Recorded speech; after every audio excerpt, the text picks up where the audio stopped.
Bueno, pues hoy nos vamos de viaje a las calles de Bruselas.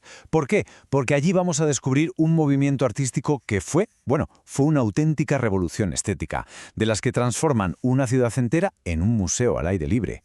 Vamos a ver que el Art Nouveau fue mucho más que un estilo, fue una idea que de verdad lo cambió todo. Y para empezar, fijaos qué idea tan potente. El Art Nouveau no era una simple moda, ¡qué va! Era casi como un sistema de creencias, una fe ciega en la belleza total que se apoderó de Bruselas a finales del siglo XIX. Una especie de religión, sí, y como toda religión, pues tuvo sus propios profetas. Claro, y esta religión de la belleza, ¿qué dejó? Pues un legado increíble, y lo mejor de todo es que no está encerrado en un museo, no, está en la calle, sale a nuestro encuentro mientras paseamos. Son auténticos tesoros que todavía hoy están ahí, esperando a que alguien con los ojos bien abiertos los descubra. ¿Y quiénes eran esos profetas? Pues nada menos que Victor Horta y Paul Hankar. Ellos fueron los dos grandes visionarios que, como se suele decir, encendieron la mecha, y fue una mecha de lo más corta porque su influencia fue tan explosiva que en poco más de 10 años se levantaron cientos de edificios con este estilo tan nuevo y radical. Pero, a ver, aquí es donde la historia se empieza a complicar un poco. Porque claro, toda esa explosión de creatividad, de belleza, no sale de la nada. No habría sido posible sin que hubiera mucho dinero detrás. Un dinero que venía de fuerzas económicas bastante ambiguas. Así que la pregunta es inevitable. ¿Quién pagó toda esta fiesta? Pues la respuesta es doble y la verdad está llena de contrastes. Por un lado tenemos el auge del capitalismo industrial, o sea, una nueva burguesía belga que se había hecho de oro con el acero y quería, lógicamente, presumir de su poder.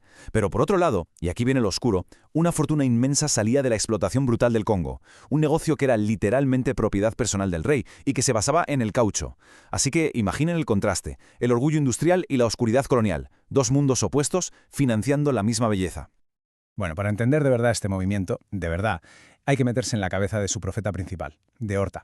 Y no hay mejor forma de hacerlo que colándose en su casa, en la que fue su casa y su estudio, que hoy, por suerte, es el Museo Horta. Venga, vamos para adentro. Y lo que define a Horta, por encima de todo, es esto: una obsesión total y absoluta por la belleza. En todas partes, no solo en las fachadas o en las escaleras monumentales, no, en los detalles más pequeños, más humildes.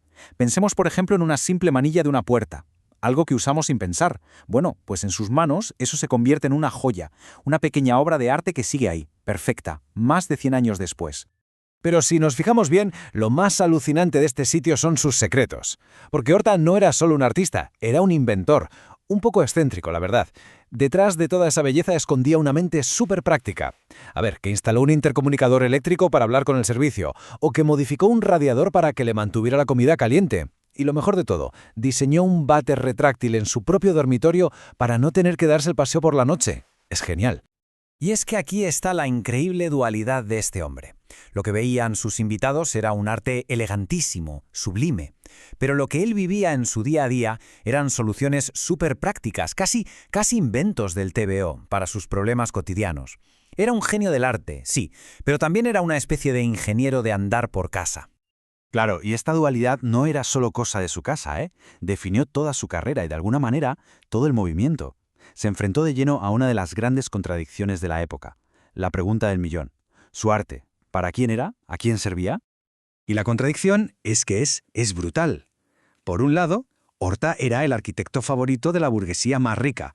Les construía unos palacetes de lujo increíbles, a los mismos industriales que se forraban con el acero y con el Congo. Pero al mismo tiempo, era un tío comprometido con los movimientos obreros, tanto que fue él quien diseñó la sede del Partido Obrero Belga. Nada más y nada menos que la legendaria Casa del Pueblo.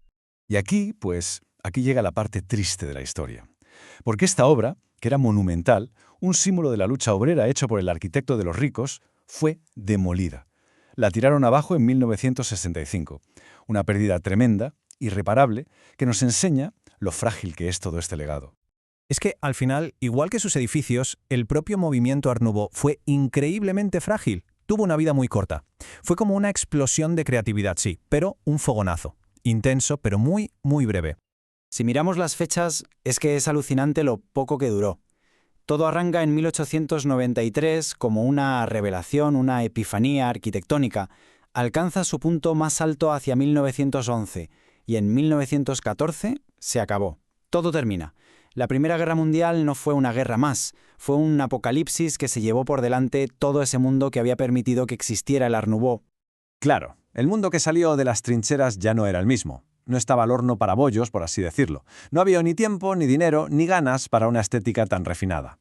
Así que ese estilo, que había sido lo más de lo más, la vanguardia absoluta, cayó en el olvido. Y casi a la misma velocidad con la que había aparecido, empezó a desaparecer bajo la piqueta.